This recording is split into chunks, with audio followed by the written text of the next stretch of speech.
Eternals number 1 was published a few days ago with this impressive cover featuring the resurrection of the Eternals. Although I am not a huge fan of this team, I had to review this book because it witnessed the return of the Mad Titan. The book opens with Icarus being resurrected by the machine. He opens his eyes and doesn't remember how many times this has happened. The machine reminds Icarus of the principles: protect Celestials, protect the machine, and correct excess deviation.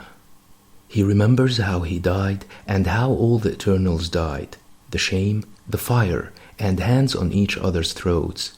He aims himself at the task ahead and flies at the future without fear or regret. He wakes up in the exclusion, which is located between 6 artificial molecules, beneath Antarctica. His first question is who else is alive. The machine said that everyone is alive. He was the last to die and the last to return. The machine then tells Icarus that Zeus wants to speak with him. The leader of the Eternals said that they are of one mind and that she is to be freed. Icarus warned Zeus that whatever happens next is his fault, but Zeus said that many things are his fault. As an Eternal Prime, it is his job to have things be his fault, and it is Icarus' job to do things.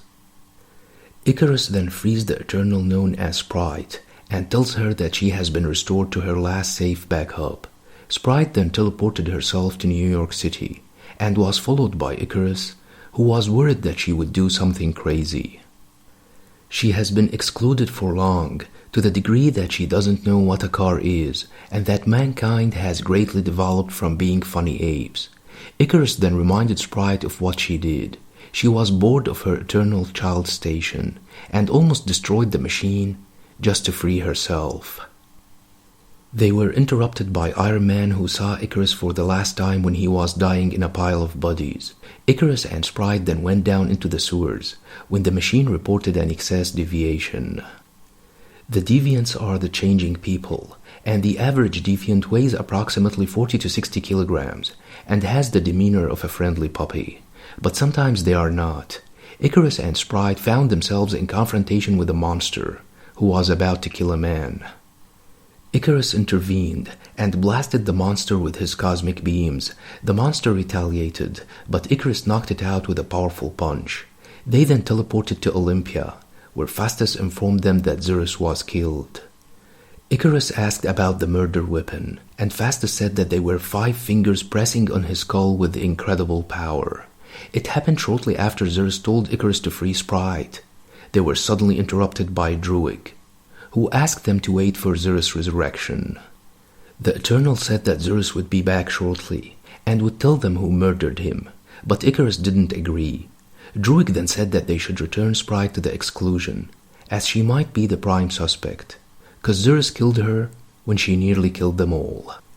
Sprite, however, said that her hands can't be the ones which crush Zeus' skull, but Druig said that Icarus, who freed her, has such pride in his power and can be easily manipulated to be the weapon which killed Zeus.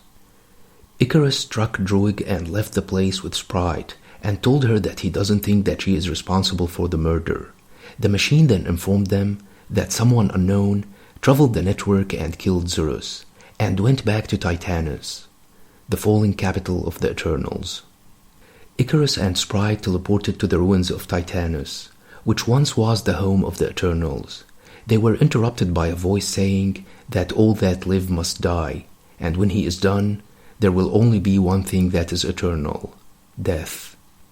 Icarus and Sprite found themselves face to face with the Mad Titan, who killed Zeus and announced his resurrection as the Avatar of Death.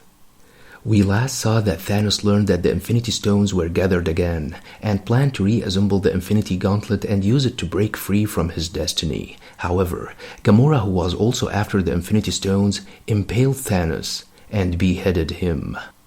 Thanos' will and body were obtained by his brother Star Fox. According to the will, Thanos would resurrect himself in the body of an unrevealed being, who was mistakenly thought to be his adopted daughter Gamora. Hela, the Asgardian goddess of death, sought to resurrect Thanos and directed the Black Order to steal his body.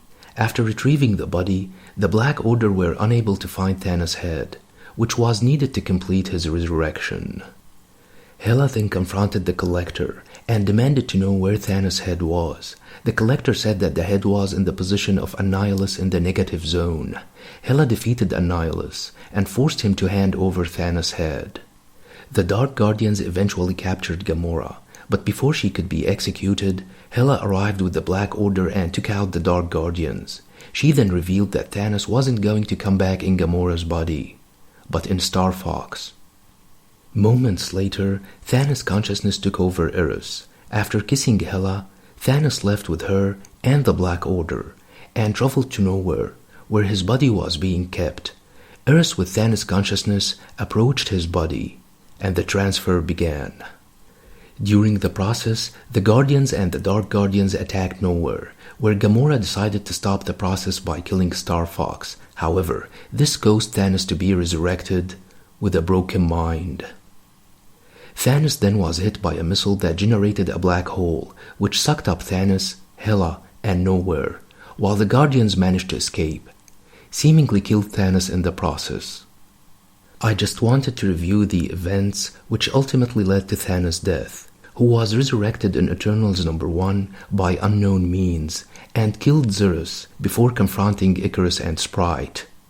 Let me know what you think about this book, and don't forget to subscribe, share, and like. Thanks for watching and have a nice one.